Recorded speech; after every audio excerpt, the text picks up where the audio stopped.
when they do decide to really put their foot down, they can make a change. And some people will have you think that,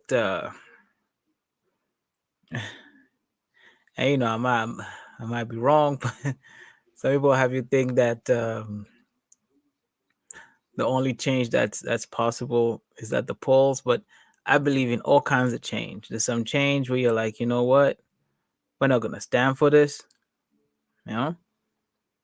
And there's some change where it's like, okay, we're going to the polls and we're gonna make it happen. So it's either or. So yeah,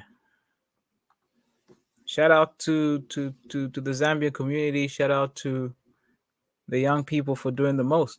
Now, yesterday, I think it was Saturday. Yesterday I didn't go live. Saturday we were watching something about what is this? It was about the Nas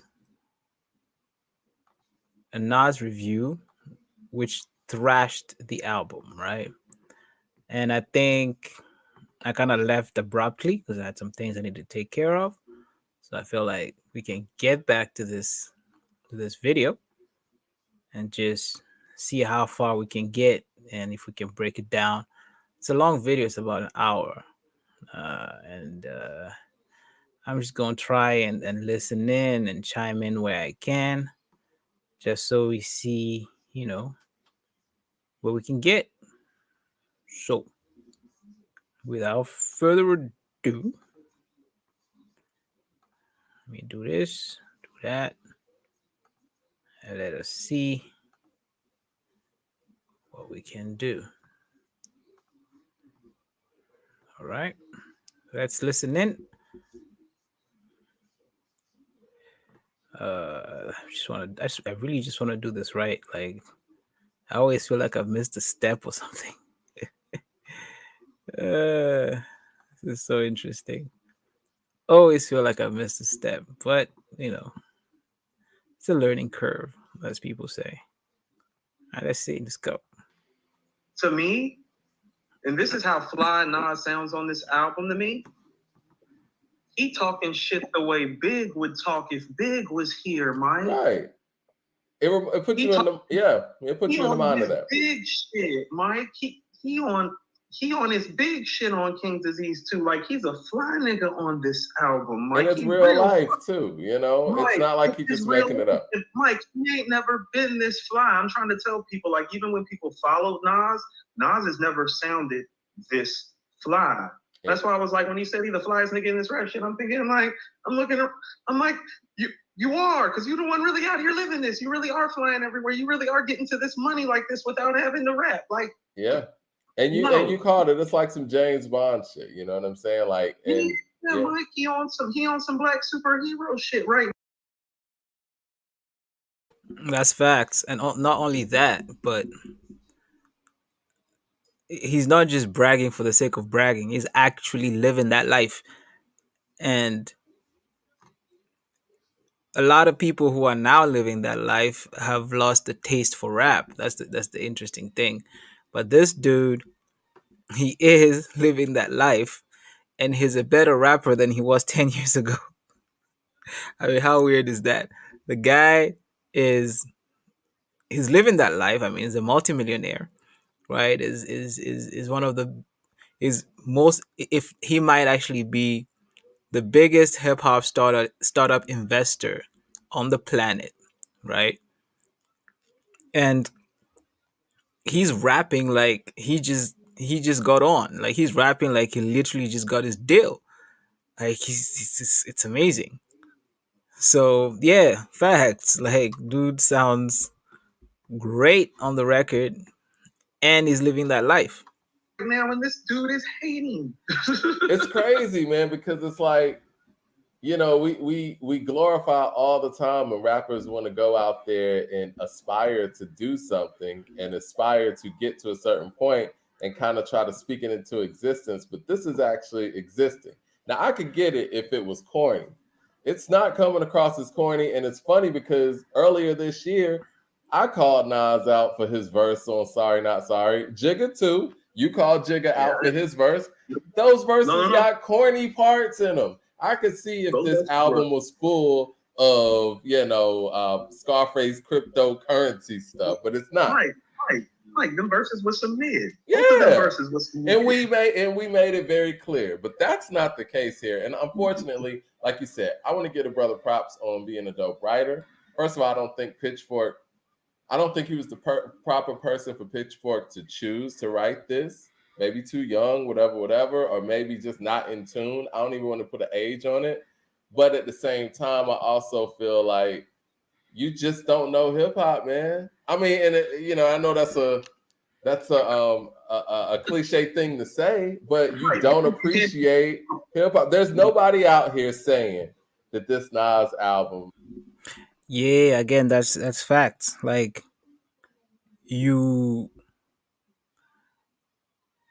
hip hop is a community culture, right? It's not individualistic, if I can put it that way. We are always looking at what's happening and what the group is saying. That's what we do. So to not understand that it's crew love, you know what I'm saying? It's crew love. It's the it's a vibe, meaning it's part of a cipher and all of that. Not getting that means you really, really, really don't get it. And when you come trying to be contrarian just for the sake of it, you end up looking stupid because everybody's looking at you like, man, that's not how we roll. That's not how we do things out here. Like that's not what hip hop is about. Hip hop is about community and togetherness. Like we celebrate successes together and we trash failures together. Like so uh when you come around just trying to be contrarian, everybody look at you like, what are you trying to do? And we know you're really just trying to go the other way, and it makes you look foolish, and we will trash you together. It's trash. And it's essentially what he said. No, he wrong, Mike. But we can't expect him to come on and actually like defend his case when you telling him you don't know hip hop. Apparently, I mean, no. Look. It appears. All right. Let me rephrase that because I got a little bit in my feelings for a second. No. I'm in my feelings. It appears when all you have to say about an effort like this is negative things, it appears that your hip hop knowledge is limited. I mean, that's what I'm saying. Mike Nas been around for 30 years. It does make me question things about his hip hop knowledge database, and also why Pitchfork obviously seems to look at him as a go-to person to do their hip hop reviews. Right. Let's not. Yeah, but that's because Pitchfork is about the numbers, about those clicks. Any outlet will go for someone who brings in traffic.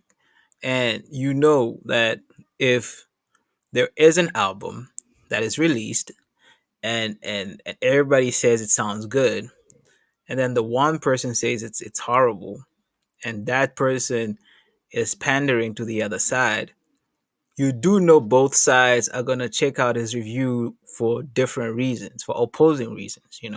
Like the other side are going to look at it and of course try to justify those reviews, and of course we're going to come in and look at it to try and trash those reviews. But at the end of the day, that review will be trending, and of course that page will be trending too. And that's the messed up thing with media today. It's so messed up because everybody's just about the numbers. Everybody wants to do numbers. Everybody wants to sell. And it doesn't matter what they're selling, as long as it's selling, it's okay. That's what's weird in this situation, in my opinion. But yeah, let's get it. Put this on the writer. Let's put this on the publication that Definitely. has editors that is allowing these to pass through as well. Either the editors, like you said, who allow this to pass through, either they haven't heard the album, don't care to listen to the album, or listen to the album and they heard the same thing. But they're definitely benefiting. Yeah.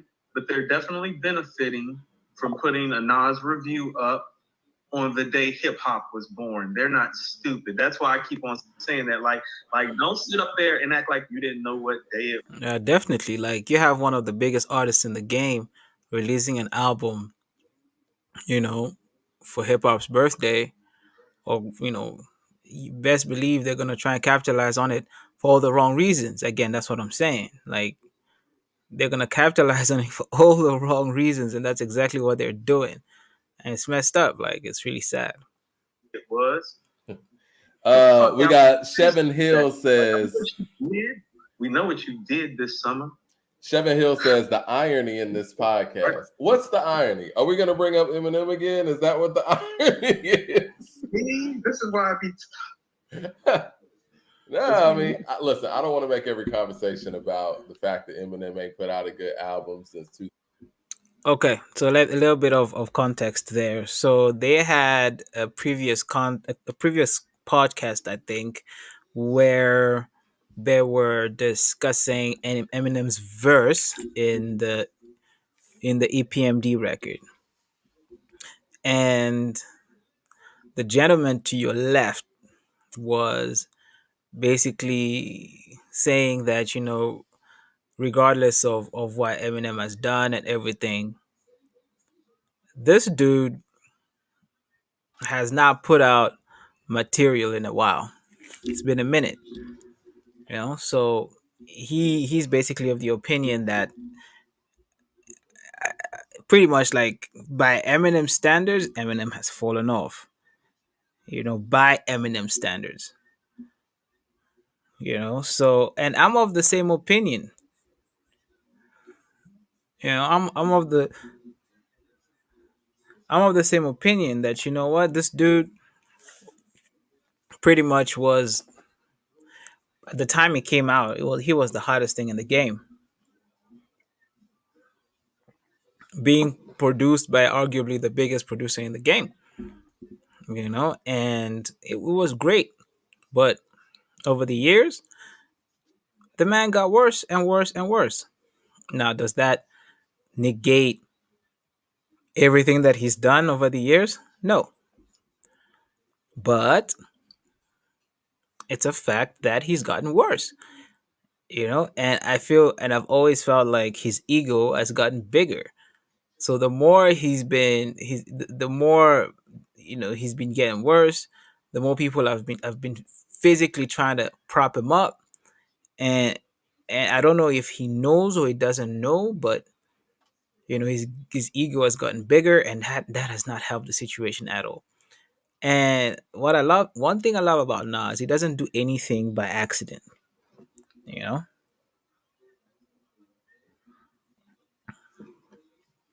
Nas does not do anything. If anybody is a true Nas fan, he does not do anything by accident.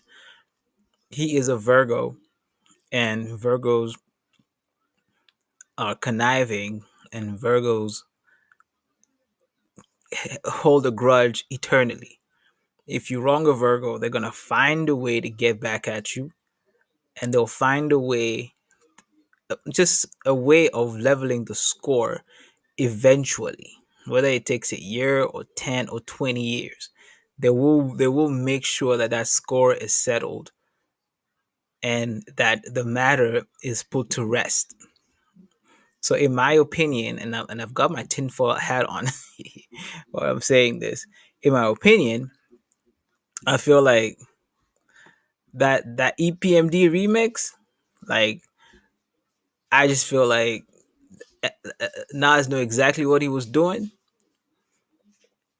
and I feel like for him to have left it on the record, to have left that verse on the record, as terrible as half that verse was, to have left it on that record, for me, that's a statement he was making. Like, it's a statement. I mean, in my opinion, M had the least memorable verse on that song. That's my opinion. Everybody was happy to hear EPMD rap on that record. Just nostalgia style. Like, we were all just like, oh, damn, that's EPMD right there. That's dope. And Nas is gonna kill it regardless.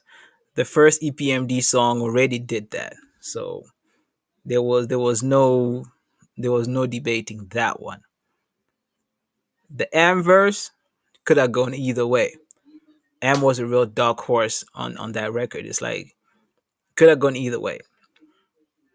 And for me, it went left. That verse went left real quick. The verse was bad. It started off well in my opinion, but it ended so horribly. And I was just like, no.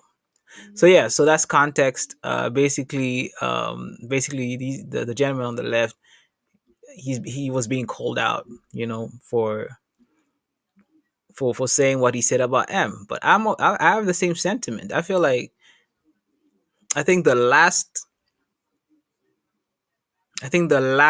album that M put out that I sort of kind of listened to was Encore. That was it. And that album was, we all know that was like a rehashed Eminem show with a bunch of cuts that didn't make that album, and a few fillers. We all know that's what it was.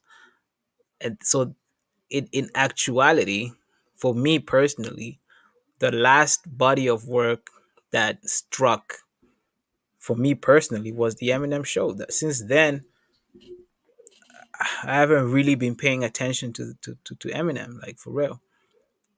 I did with Bad Meets Evil, the collaboration album with Royce the 5'9", but I just felt like Royce the 5'9" wiped the floor with him. Like Royce's bars were on God level on Bad Meets Evil. Like, you know, that's how I feel. And a lot of people were trashing me for feeling that way. They're like, nah, nah, nah. But for me, it's facts. Like that album, of course, it did more for Royce than it did for M, definitely. But also, you know, and Royce knows that. That's why Royce can be as if you've been watching or if you've been paying attention with the current back and forth Royce has been having with Lupe Fiasco and Mikey Facts, you get why Royce is like that. Royce is like that because he knows exactly what he did on Bad Meets Evil.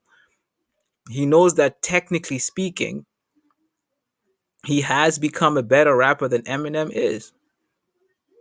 It's a fact. I mean, he's not gonna say it like that. He's not gonna just throw it out there, but he knows it. And everybody knows it. Guys are just guys are really just try not to you try not to be wrong, because you're trying to keep the same energy, but we know what's going on. You know what's up. You know what happened to the Y, but he lost his touch. And EPMD 2 just was that last nail in the coffin, in my opinion, to just put the matter to rest quietly. You know, I, yeah, I could mention two other ways in which Nas did that so in such a slick manner, and people did not see it coming. When Nas signed to Def Jam with Jay Z as president, you guys did not know what he was doing.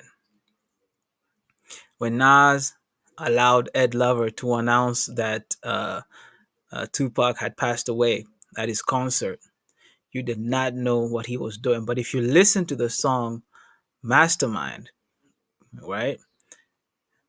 I know, and again, that's Nas being Nas. If you listen to God's Son, the album, right? There's a very huge theme with God's Son. He's trying to say, I've been blessed and I've been touched by God. That's why I'm still here. But two songs that stand out in that album, of course, are "Carried the Cross" and "Mastermind." Now, here's the thing: if you listen to "Carry the Cross," it's very brazen. It's very straight to the point. The themes are straightforward. You know what he's talking about. You know, like and the interesting thing is, "Carry the Cross" is an Eminem beat. That's very interesting. So in "Carry the Cross," it's very straightforward. Like you know what's going on. You know what's up in "Carry the Cross." But in Mastermind, he really goes into the intricacies into what goes, you know, what goes on in the mind of a mastermind. You know, like how a mastermind is supposed to move. And when I listen to that record, like I listen to that record a lot because I'm like, and I get chills because I'm like, bruh, like, are you hiding something in plain sight? Are you really letting the people know how you make your moves? How like it's never over until I say so? And even when I'm in a losing position at the end of the day, I'm gonna win because I know exactly what I'm doing. You know? So that's Nas for you, in my opinion. That's again, that this is my opinion. You know, EPMD 2 for me was just that statement to say, hey, don't ever in your life bring anybody next to me and think they can stand toe to toe with me lyrically. Ever. You could have your diamond, platinum, whatever selling, multi Grammy selling artist, but don't ever do that.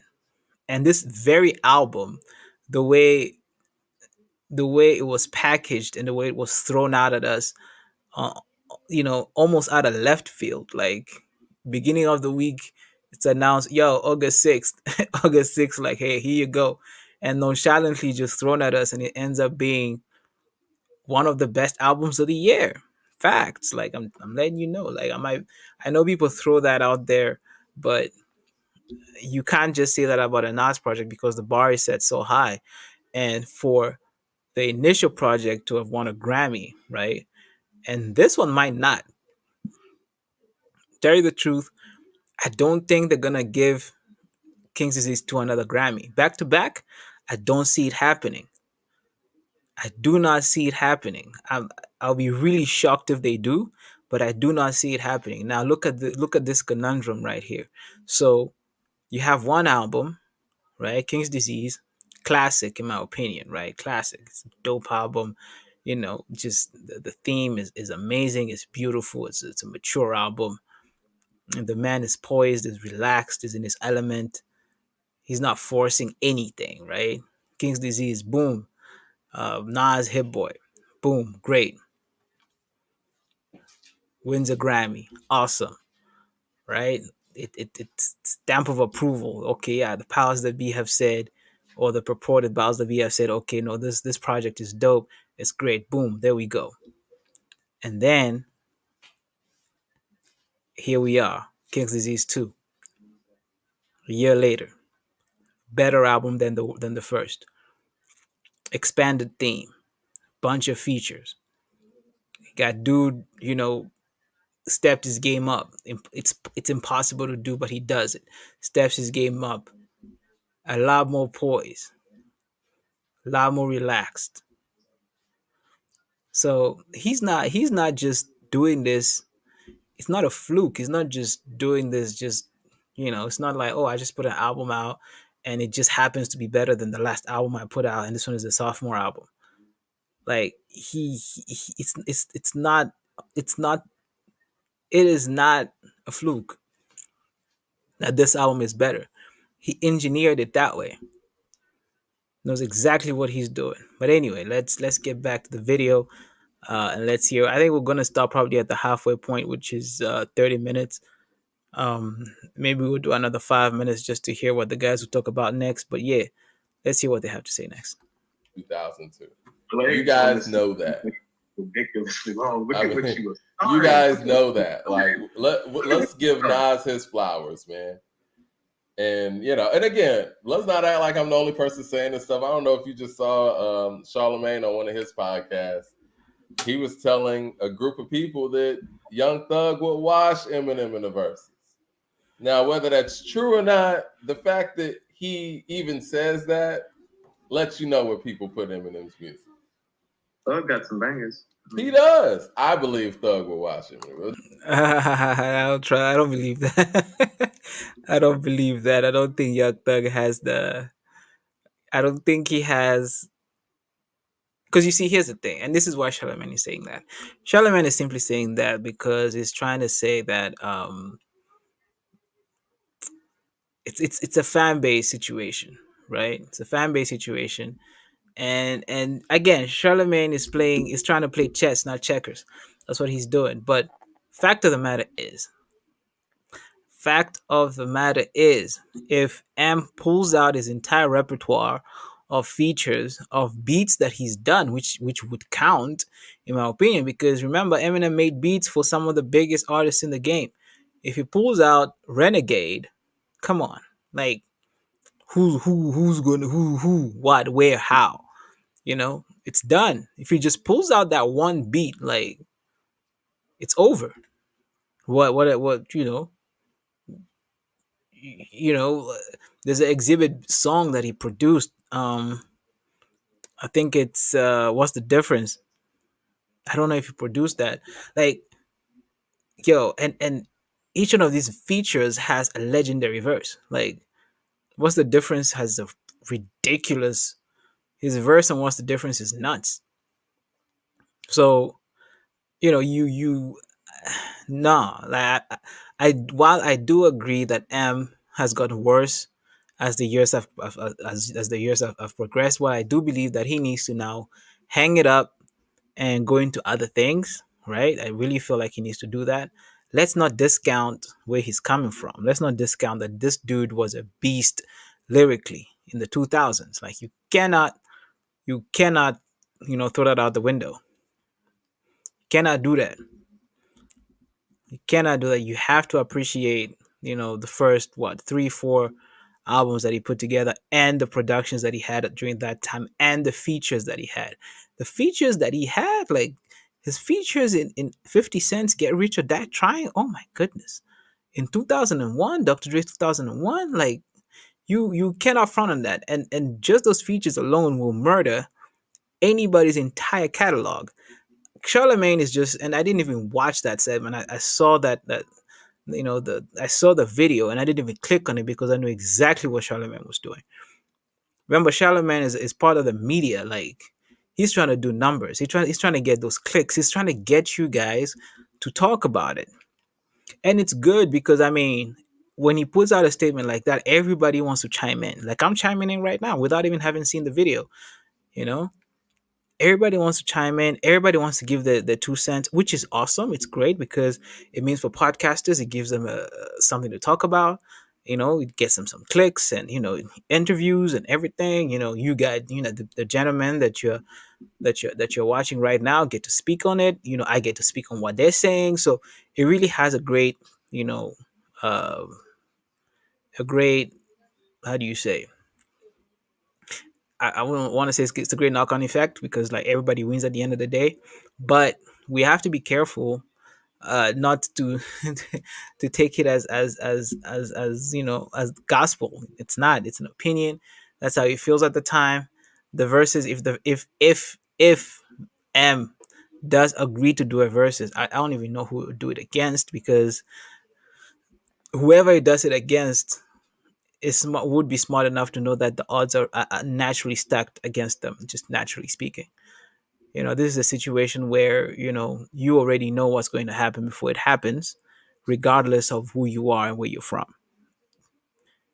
And if you really listen in between the lines, at everybody who's given Eminem his flowers, his props, they're doing it from a place of knowing that if you don't give this man his props, if you don't give him his flowers, you're putting your career in jeopardy. Anyone who's gone against Eminem, even remotely, has been struck down swiftly. Has been struck down swiftly. So but that said, Eminem, there's a reason why Dre picked him. There's a reason why he's in the position he's in now, where he's considered one of the best in the game. That's because, yes, his wordplay was insane when he started out. When he peaked, he was, nobody could go against him. I still believe that at that time, that's probably the reason he did not have a verse in Carry the Cross, because he would have, he's already done the beat and he lays a verse like that would have been, people would have been talking about how he washed Nas on his own track. Like, people talk about how he washed Jay-Z on Renegade, because Jay-Z thought he could, do the things, and he backfired because Renegade is still spoken about to this day and not in Jigga's favor. But let's keep watching. Whatever, that's not what we're talking about today. But But got some bangers. he got some bangers. I don't know if Hi My Name Is will help him in some of them bangers. But yeah. Very problematic. So yeah. He definitely criticized Brunch on Sundays as well. This is what I like. That's what I'm saying. That's that big shit. That's what I'm talking about. Like, that's a record that I would hear Biggie doing if Big was here. I would hear Big like working and blending in well with the younger artists, like on Spicy and like on YKTV. Like, that's what I'm saying. He on some big shit right now. He ain't even on, like, it's not. I don't know how comfortable I am doing that, because I feel like that diminishes, the work of what the man is doing. You have to remember Biggie and Nas were on the same level. And actually, if we're gonna be real about it, we know that Biggie came out after Nas did. Again, the beauty about Nas is it's documented. Remember, it's documented. The last real alive, and I believe that's off of God's Son, right? Last real alive, Nas puts it out, he lays it out. He says clearly that, he was the first dude in the hood with #1 records, him and Raekwon,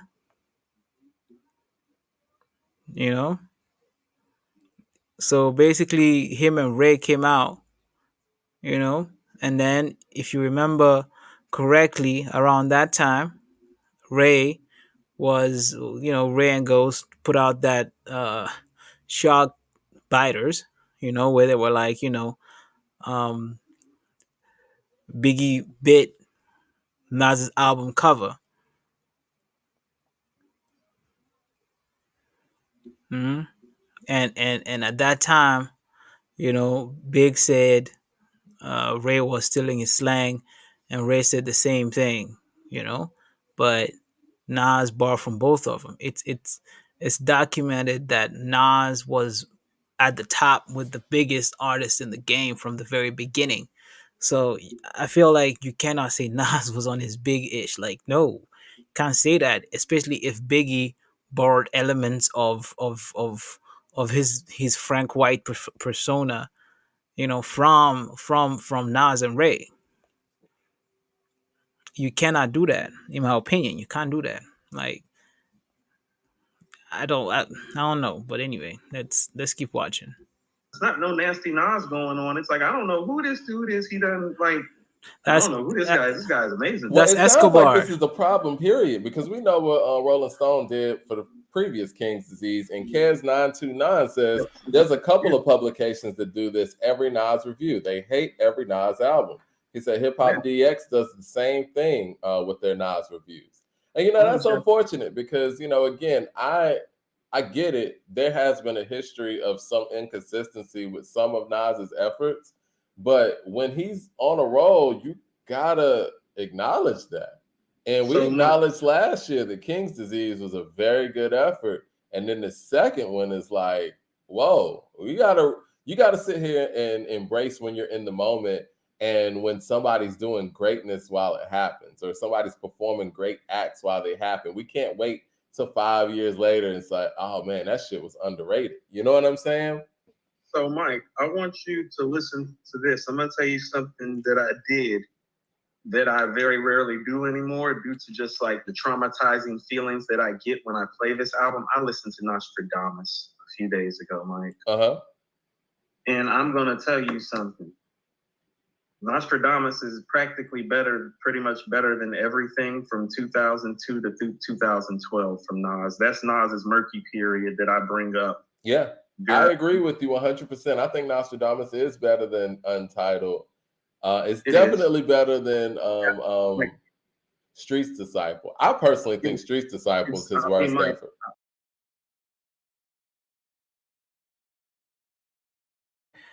So these guys are falling into their own trap. You cannot do that. There, I have to disagree with him.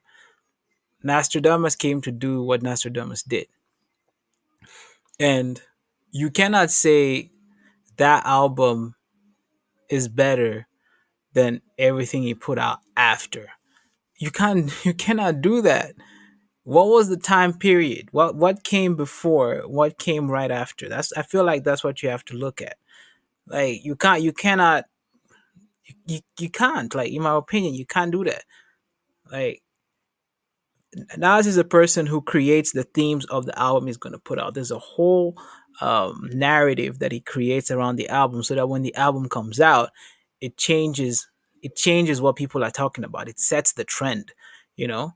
So Nostradamus was Nas's Nostradamus era, right around the I Am era, and again, people, we all know that, you know it was written I Am Nostradamus. We know that I Am and Nostradamus were initially supposed to be a double album, and the entire album leaked, and then he had to rework I Am, put that out real quick. It didn't do it wasn't as cohesive as it was supposed to be, and then whatever was left out is what became Nostradamus, and he really had to work quickly to then add some fillers here and there, and that's why Nostradamus is also disjointed.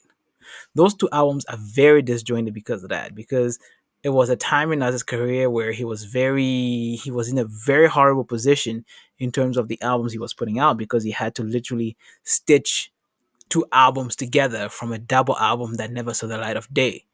So we to and I agree that Nostradamus is a great album. It was unfair the way Nostradamus was treated.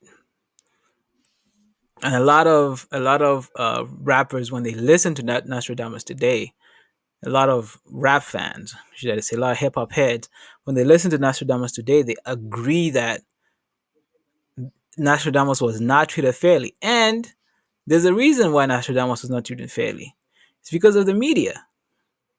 Nas was always, on his own, not doing interviews, doing his own thing, really not catering to the media like that.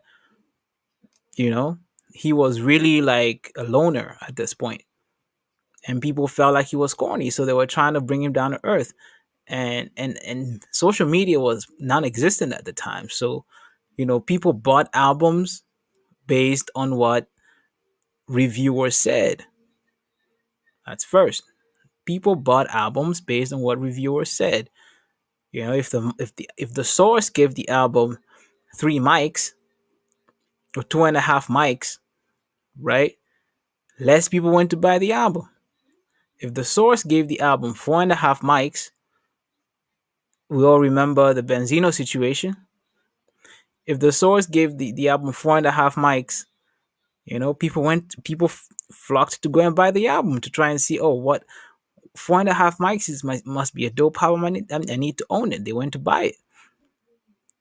So we cannot. We have to look at the environment in which that project existed at the time before we start saying some things. We have to look at why it was treated the way it was treated. We have to look at how people were consuming the materials back then. After that, we all know Nas was experimenting. Untitled, it was an experiment. It was a theme, a very closed theme. And it did what it was supposed to do. It carried the narrative that he was supposed to carry at the time. And at that point in time, especially in hip hop, that point in time, that's the album that really stands out. Queens Get the Money. Queens Get the Money. Queens Get the Money was a double-edged sword. It wasn't just Queens as in Queensbridge, but also Queens as in the ladies. Women Get Your Money. Louis Farrakhan. Those are classics in their own right. You know, you can't, when you're saying, oh, this album, I feel like, Street Disciple, Nazareth Savage, like, come on, Sekou Story, like, careful there. Be very, very careful with what you're saying. You might lose your credibility, off of a passive statement. I mean, Nostradamus still does have "Come and Get Me," "Shoot 'Em Up," "Lost Words," and "Family with Prodigy." Those are all really good records. Yeah. Last Words, the only stellar record of those four. That's the Last Words is awesome. He got the premiere record on there. "Come and Get Me." Yeah, Come and Get Me. Yeah, that's the last time. Is that the last time? No. They worked together on Stillmatic. Yeah. But Mike, what I realized is that what Nostradamus really did, and here's the really falter of Nostradamus. If you look at the 3 albums before Nostradamus and the 3 albums after, Mike, if Nostradamus is any good, that's the greatest run in hip hop history. Let's rewind this. Hold on, look at the 3 albums before Nostradamus, which is Illmatic, It Was Written, and I Am, and the 3 albums after, which is Stillmatic, The Lost Tapes, and Godson. Kaz929 says no. Untitled and Distant Relatives are dope. Distant Relatives is incredible. Distant Relatives is better than Nostradamus. See what happened now? That's why I paused real quick. You see what happened? Now they're backtracking. You see, now you're backtracking because now they're redeeming themselves and they're really looking at the old picture. They're looking at the whole painting. They're just not looking at one portion of the picture. When you look at the entire painting, Nostradamus did what he was supposed to do. It did exactly what he was supposed to do. 3 albums before, Illmatic, It Was Written, I Am. Nostradamus wasn't even supposed to be an album.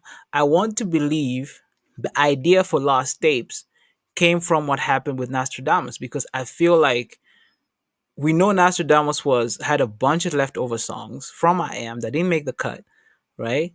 Because obviously those songs probably didn't fit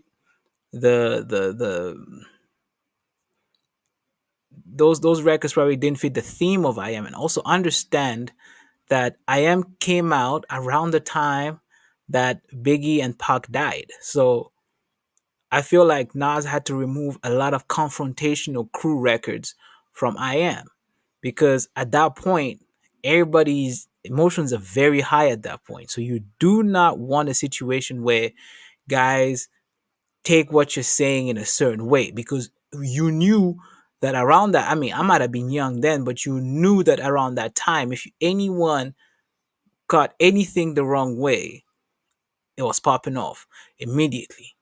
And in hip hop, like around that time, what all the artists agreed to do was to dead all of that. Like, you know what? Let's stop it. Let's kill it. Let's not give the media ammunition. So a lot of albums that came out around that time were very muted. Were very, all that positive, that forced positive music, and it always reminds me of songs like Ghetto Prisoners from I Am, songs like I Want to Talk to the Mayor, the letter to Pac and Biggie, even like, I mean, we know the Nas Scarface record is a classic, but Favor for a Favor is a classic. But honestly speaking, if Pac and Big were still here, at least I know Letter to the Mayor and one of the two of the 3 songs that I mentioned just now, I Want to Talk to the Mayor and Ghetto Prisoners, would have never made it to the album. They would never have made it to the album. They were snuck in because of the situation that was happening at the time. That's my opinion. So let's hear what they have to say about, because I like where they're going with this. Let's see. Nostradamus, but isn't that 2012 though? Was Life Is Good, or was that before? I think it might have been slightly before. It's around that period. Don't quote me. I mean, to me, Distant Relatives is the only thing that he made in that era that me, as a Nas fan, really even goes back and listens to with some semi-regularity. I think the distant relatives is what kind of helped the resurgence. I think when he got with Again, Nas does not do anything by accident. He doesn't do anything, but every move is calculated. Getting with especially off of the mixed reviews of what he was trying to do with Street's Disciple, he had to give that album relevance, and to do that, he had to put out a project that spoke to what he was trying to do with Street's Disciple. So getting with Damian Marley, right, from Jamaican royalty, right, and Damian Marley, who was really the voice of Jamaica at the time, right, especially the crossover voice, because he had just crossed over into the U.S. and was really relevant like that in terms of being street, in terms of being revolutionary, right? Getting with him and putting our distant relatives gave Street's Disciple a lot of relevance. A lot of people went back, including myself, went back to Street's Disciple to really understand what the themes of that album were. Like, and because and I will say this only once. You've seen the cover of Street's Disciple. You see it literally solidifies, or Nas is trying to solidifies himself as that, as a street disciple. He's basically trying to say, listen, guys, this is who I will be forever. Whatever iteration of me that you will see, just know that I represent the streets, right? Whether I'm revolutionary Nas, whether I'm New York Queensbridge Nas with the wife beater and the New York cap on, whether I'm corporate Nas, I'm still gonna be representing the streets. And those are the themes. Of course, it was a mixed bag because it was up and down throughout the double album. But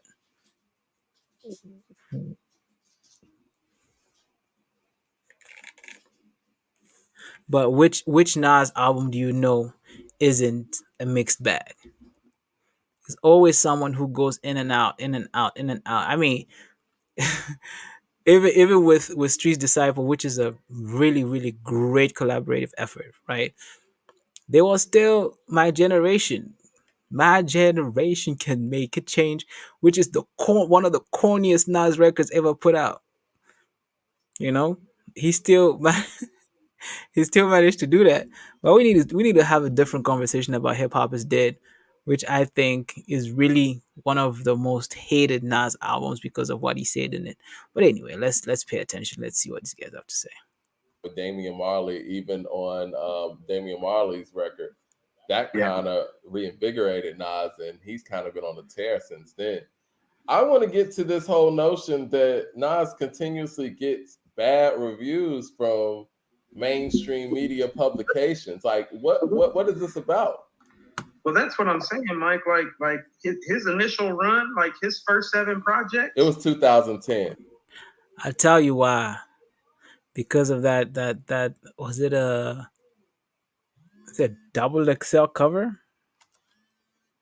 Wait, I got a call. Give me a second. I gotta take this. It's my homie right here.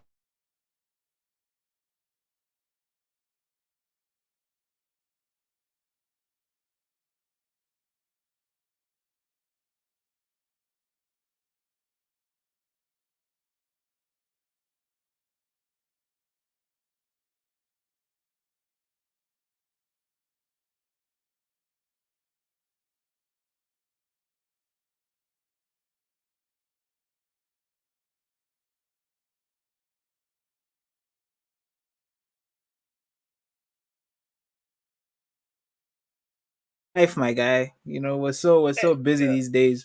It's really difficult. I'm only able to pick up calls right now because we're under restricted movement. Like our curfew is up to 8 p.m. So when I get back from work at 5 6 p.m., I'm not going anywhere. I cannot go anywhere. So yeah, How's the numbers that side? Is it that wild? yeah. I mean, considering our total population is pretty bad. Yeah. Yeah, because you know how it is. Like in a room full of 100 people, if 5 people get sick, it's like, all right, cool, it's manageable. But if you cut the 100 to 50 and 5 people get sick, That's an it's issue. a problem. So Yeah. that's so he's we're really trying to be careful. You know, schools were closed. They were supposed to open tomorrow, but it was pushed back by another 3 weeks. So yeah, so we're just trying to like trying to make sure that at least vaccines come through. So I think once the vaccines come, then they can start opening up slowly. And yeah, It's messed up, man. And I know on our end here, after this election, actually, we're just gonna have crazy numbers. yeah, ooh, yeah. But man, you guys did the most, man. Yeah, yeah, yes. You guys It's did the exciting time. most. It's exciting time. You guys pull out that whip and you whooped some people's butts, bro. It was crazy. That is the perfect example of people saying, you know what? We're gonna teach you a lesson. Like come here, let's show you. Because you know what? It wasn't all that, honestly speaking, right? It could have been a lot worse in terms of what the dude wasn't doing right. Yeah. But I think he was being cocky about it. And you guys were like, okay, so it's like that. And see, and that's the thing, but like, it was cocky at the beginning of missteps, but also Yeah. like cockiness. You're like, but dude, you do realize that we are the people there. Yeah, literally. So like can't be cocky. It's like sometimes when I see artists being cocky towards their fans, The fans, yeah. we're the ones who buy the music. Yep. So So you always have to have some respect. But yeah, it was literally that. So I was like, you know what? That's a statement, and it's gonna reverberate in the entire region yes, because the young people are literally gonna be like, oh, so we can do that too? you check. Yeah. And that's what I'm hoping. Like I hope like everybody should pick it up and say, guys, we actually have. But we're the majority. Yeah.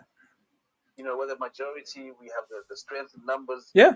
But then we just need to care enough Yeah. to start speaking. True. You check. Hey, and the beauty is you guys were speaking to each other.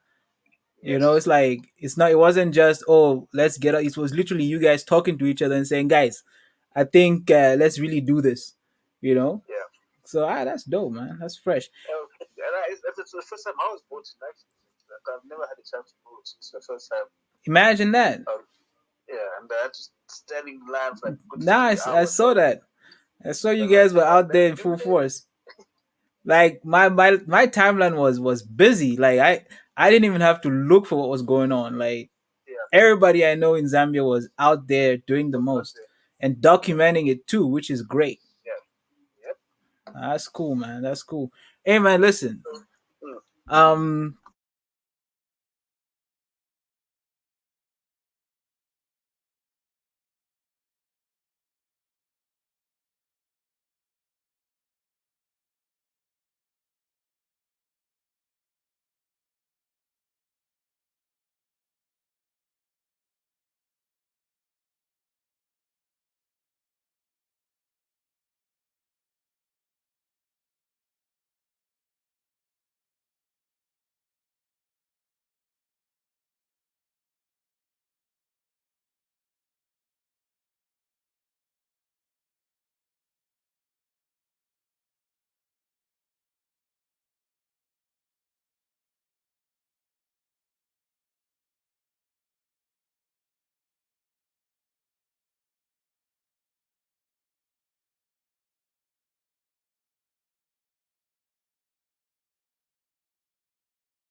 Thank you, Kez929. Okay. Yeah. Okay. Cool. All right. Cool.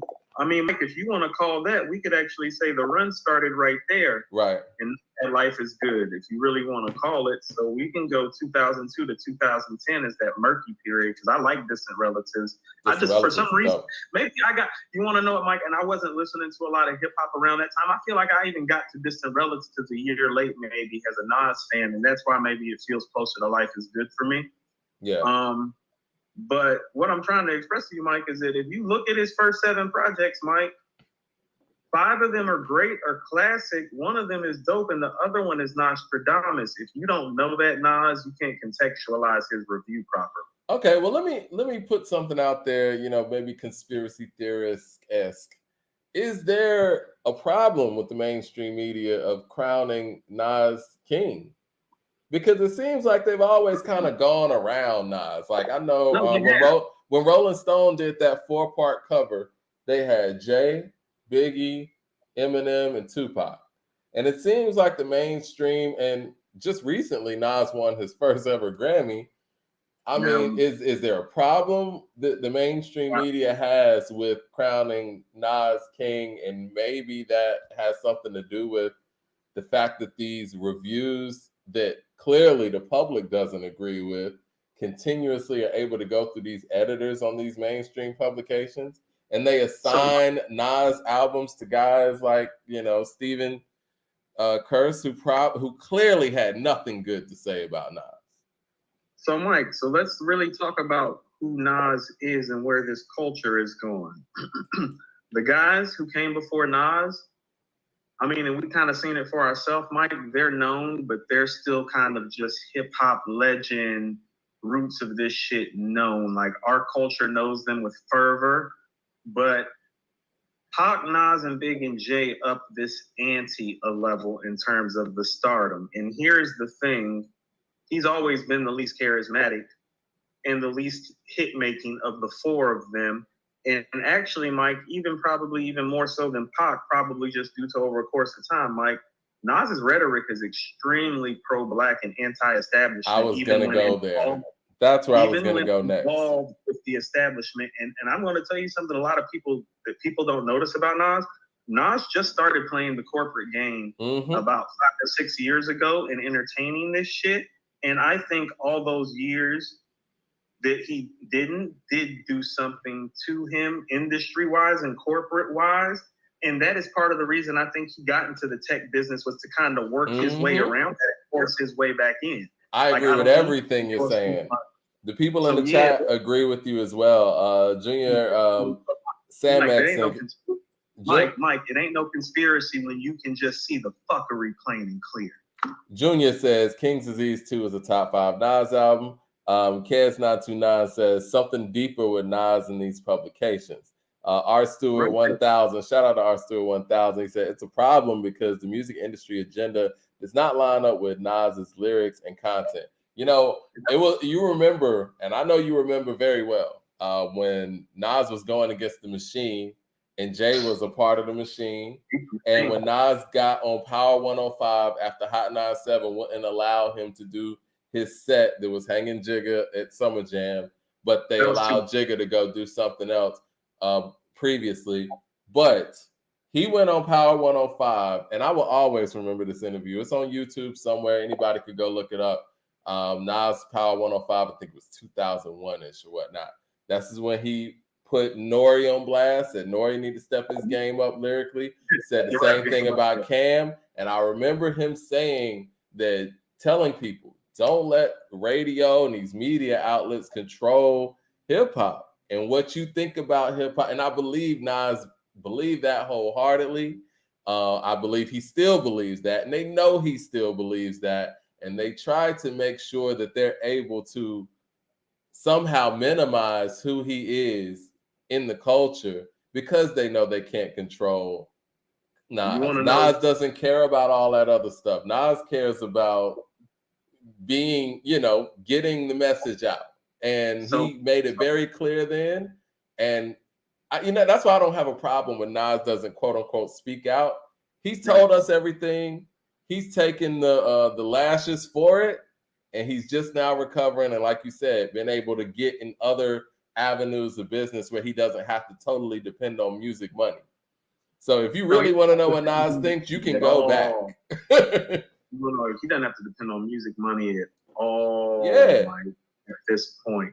But here's what I'm trying to say about like the thing with Nas is like you have to understand like the things that he says and the way, like Mike, he did an interview. Remember the last like interview he did with the Breakfast Club, and they talk about him being blackballed, like are people attempting to blackball him, and he kind of like told you like he kind of said it without saying it. It's like, well, I'm Nas. Like they tried that didn't work. I still won. I beat the machine because I'm Nas. You know his fan, his output, what he means to the culture, and what his fan base and the people who love hip hop, and his fans kept him around, man. You know what I'm saying? His fans were always gonna rock with him. We sure did. Listen, man, I keep it 100%, man. You know how I feel about Jay as an artist. Jay tried to take him out the game, and the game tried to help Jay take him out the game. And that and the fact that these guys, these media outlets are still writing trash reviews about his efforts that are clearly good efforts, good to great efforts, it lets you know they don't want Nas here. I mean, Mike, and when I mean like this been going on for a minute, it's been like something with Nas. And it's something that needed to be talked about. We had to speak on this today. Mike, I'm gonna go back to something. Anybody who's known me for a long time knows this. The first music review that I ever did, I was 15 years old. I was in high school at West Charlotte. My first assignment for the school newspaper was to pick an R&B album and a rap album and review them. I did Tony Braxton's Secrets. I did Nas's It Was Written. I remember Vibe's review of It Was Written. They tried to shit on It Was Written even then. Wow. Mike, the Vibe review of It Was Written, they shitted on Illmatic and said Illmatic wasn't as good as these three albums. I remember this specifically. I'll never forget it. It said it's not as good as Paid in Full.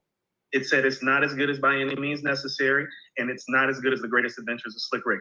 They said that about Illmatic doing the It Was Written review. This shit been going on. Illmatic's better than all those albums, and it's only a conversation with Paid in Full. That's true. Kaz929 says, go look at how horrible Rolling Stone's King's Disease review was from last year.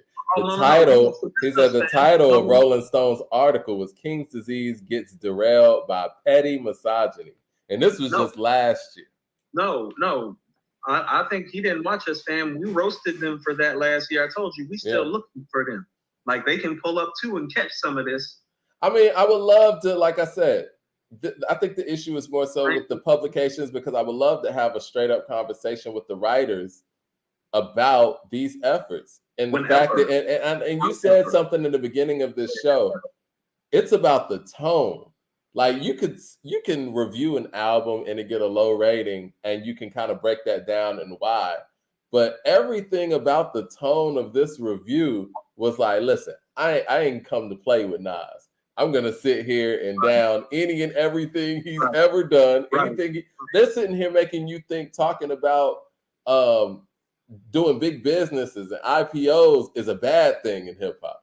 He even clowned the fact that, just something that Nas probably said in jest, that his friends didn't know Roosevelt Island was an island. Like, you understood what he was saying in that line. What he was saying in that line, what metaphorically was the only islands that they knew was rap shit with Wu-Tang and going to jail. See what I'm saying? That's exactly what I said. That's exactly what I said. If you listen to part one of my of the review, and I think I'm going to end it here, because clearly, we are on the same page. We're on the same page. So I'm going to end it here. So basically, they're saying exactly what I said, in the sense that this reviewer has no idea what they're talking about. He does not know a single thing about hip hop. So, let me not say a single thing, but it's either it doesn't know a single thing, or it did this for the numbers, and it worked because you got people talking, and that's what it's about. And I think that's the same thing Charlemagne did with Eminem, and I think Charlemagne did that because he saw this review and he was like, "Oh, okay, so I can do that, so let's do it." But anyway, guys, That is my review. Oh, that's our day. We're gonna stop here for now, or we're gonna stop here in terms of this for now. But yeah. Thank you so much for checking in again. Shout out to Zambia and what they've managed to pull off. It was very intentional. They knew exactly what they were doing and they did it. Shout out to them for doing that. Shout out to you for tuning in if you tuned in. And if you're watching this after, thanks for checking in. Appreciate it. We'll most likely see you tomorrow, because 8 p.m. I'm here, which means 9 p.m. I can log on and we can have a conversation. Um, and yeah, know the ledge. It's Eddie signing off. Peace. Oh, and yeah, Friday, I'm having a really dope conversation about about the Zambia effect and how the youth really made a difference in terms of these elections, and it was very blatant. And they went out there in numbers, and they did it on their own terms, and they made it happen. So Friday, as you know, I have a show on the Dow Academy teleradio station called Thank God It's Friday. It's a hip hop show, and I'm gonna be talking to a gentleman who's based in Zambia. He's got a network. His name is Erase or Edwin Chibanga, and we're gonna be talking about all things hip hop, but also all things youth involvement in politics, all things youth coming together to make a change, and all things online entertainment television. So entertainment, edutainment television. So we're gonna have some really dope conversations, and of course, as always, as we do, because we're trailblazers, because we set trends, because we're ahead of the curve, we will be having a really, really dope announcement on Friday. So Friday, thank God it's Friday, from 8 a.m. to 10 a.m. Um, it's going to be broadcast on the teleradio, the TDA teleradio, the Dow Academy YouTube channel. So if you go to YouTube, you search for the Dow Academy, you'll find the the broadcast there, and it'll also be broadcast on the Dow Academy Facebook page. And because it's a special program where we're talking about how all these things come together, it will also be broadcast on LinkedIn. So do watch out for that. I'm gonna put out the flyer probably tonight, and you can share that flyer with your friends, and you can join in for the discussion. I believe we will be taking comments, questions, via WhatsApp and via Facebook and via YouTube. So do join in, and let's have a conversation about young people and how they can make a change. So, guys, thank you so much for tuning in to Know the Ledge. We will see you tomorrow, same time. That's between 9 and 9:30. Same place, which is right here on Facebook and on YouTube if you're watching from YouTube. And yeah, we'll see what are we going to talk about tomorrow. Most likely, the situation with Jim Jones and WAC 100 on the Tekashi 69 situation. We're going to talk about that. It's very interesting in terms of hip hop. It's very interesting in terms of reality, in terms of just going forward. It's very interesting in terms of entertainment and in terms of making money off of negativity, if I can call it that. And of course, it's very interesting because of people's futures, because it means some people end up in jail because they're playing with fire. So we're going to talk about that later. And yeah, thank you guys for tuning in. We'll see you tomorrow. Peace.